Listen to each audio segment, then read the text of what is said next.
Hi everyone, welcome back to doctor की diary by Ghazala. आज हम बात करने वाले हैं एपिडेमियोलॉजी ऑफ कम्युनिकेबल डिजीज़ के बारे में, जिसके अंदर हम डिस्कस करने वाले हैं रेस्पिरेटरी इन्फेक्शन को, intestinal infection, arthropod infection, surface infection और जूनोसिस के बारे में। सबसे पहले हम बात करेंगे रेस्पिरेटरी इन्फेक्शन में, जिसके अंदर हम कवर करने वाले हैं measles, diphtheria, pertussis, mumps, tuberculosis, SARS, influenza, ARI यानी एक्यूट रेस्पिरेटरी इन्फेक्शन। सबसे पहले हम बात करने वाले हैं मीजल्स की। मीजल्स एक एक्यूट और हाईली इन्फेक्शियस डिजीज़ है जो कि चाइल्डहुड में होती है। ये बच्चों में तेज़ी से फैलने वाली बीमारी है। इसकी मॉर्बिडिटी और मोर्टेलिटी डेवलपिंग कंट्रीज़ में बहुत हाई होती है। और सबसे इम्पॉर्टेंट बात तो ये है कि ये सिर्फ ह्यूमंस में होती है, एनिमल्स में इसका कोई रिजर्वायर नहीं होता। Measles is caused by RNA paramyxovirus. इसका मतलब है कि ये एक RNA वायरस से होता है जो रेस्पिरेटरी रूट से स्प्रेड करता है। इसका सोर्स ऑफ इन्फेक्शन केसेस में मिलता है। The only source of infection in case of measles itself, यानी एक पेशेंट ही दूसरे के लिए इन्फेक्शन का सोर्स बनता है।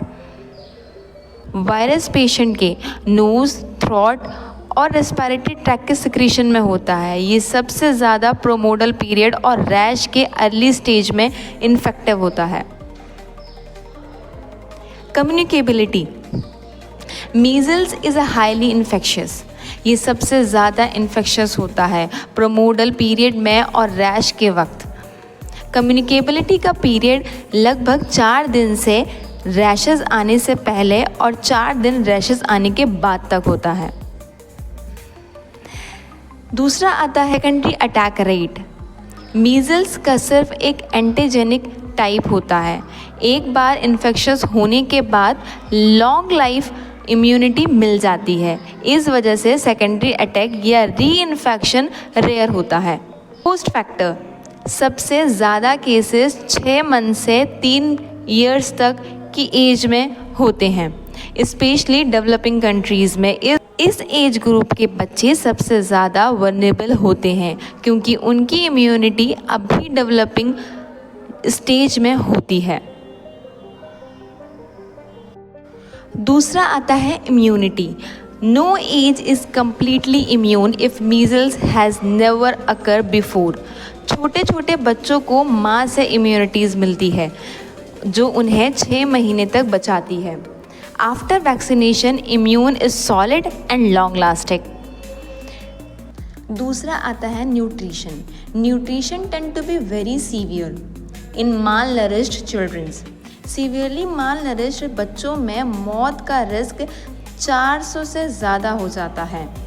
ऐसे बच्चे वायरस को ज़्यादा लंबे समय तक एक्सक्रीट करते हैं और एक हेल्दी चाइल्ड भी मीजल्स के बाद माल न्यूट्रिशन का शिकार हो सकता है। एनवायरमेंटल फैक्टर्स, वायरस किसी भी सीज़न में स्प्रेड कर सकता है। इंडिया में एपिडेमिस ज़्यादा जनवरी से अप्रैल के बीच में आते हैं क्योंकि लोग ओवर क्राउडेड इंडोर्स रहते हैं। पुअर हाउसिंग, गंदा एनवायरनमेंट और भीड़ भाड़ डिजीज़ ट्रांसमिशन का फेवर करते हैं।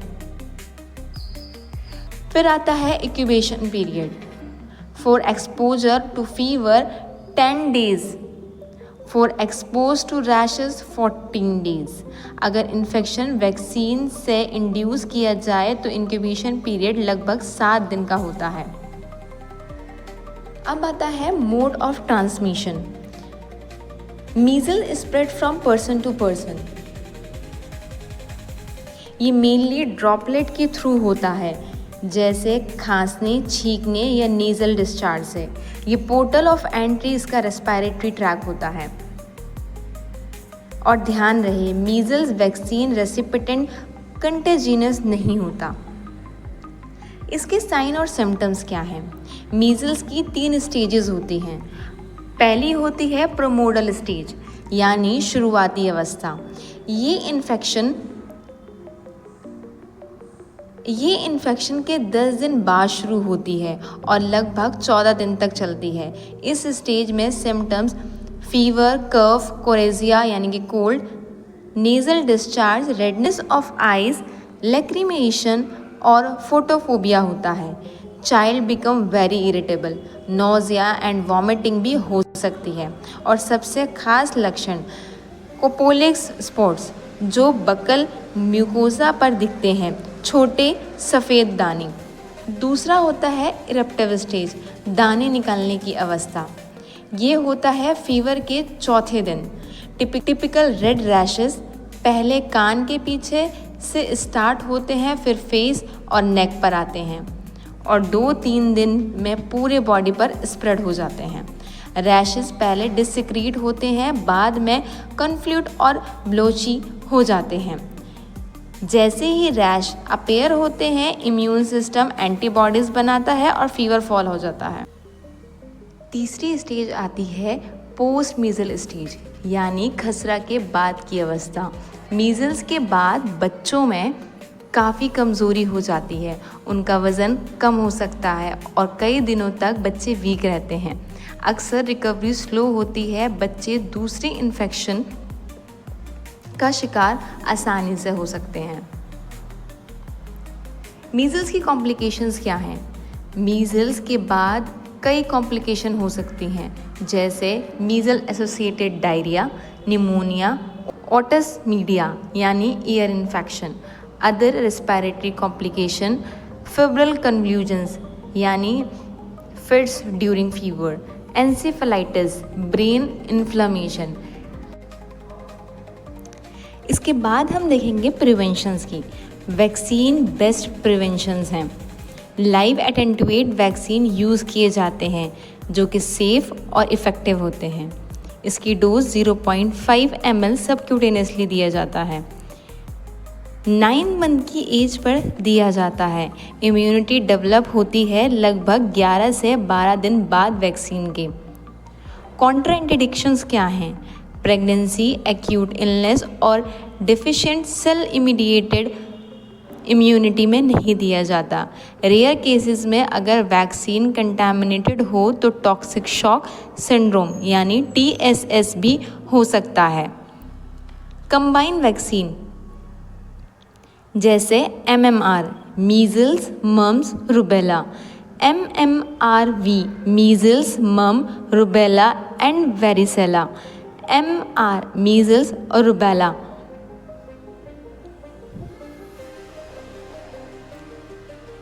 इसके कंट्रोल मेजर्स क्या हैं? पेशेंट को आइसोलेट किया जाता है for 7 days after onset of rashes. Contacts को इम्यूनाइज करना within 2 days of exposure. Epidemic शुरू होते ही प्रमोट इम्यूनाइजेशन करना बहुत ज़रूरी है। तो दोस्तों, मीज़ल्स एक एक्यूट और हाईली इन्फेक्शियस डिजीज़ है जो कि बच्चों के लिए काफ़ी डेंजरस हो सकती है। इससे बचाव सबसे बड़ा और इफ़ेक्टिव तरीका है वैक्सीनेशन का।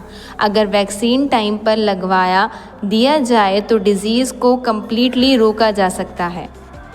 अगर आपको ये वीडियो इन्फॉर्मेटिव लगी हो तो लाइक शेयर ज़रूर करें और हेल्थ रिलेटेड नॉलेज के लिए हमारे चैनल को सब्सक्राइब ज़रूर करें। Thank you.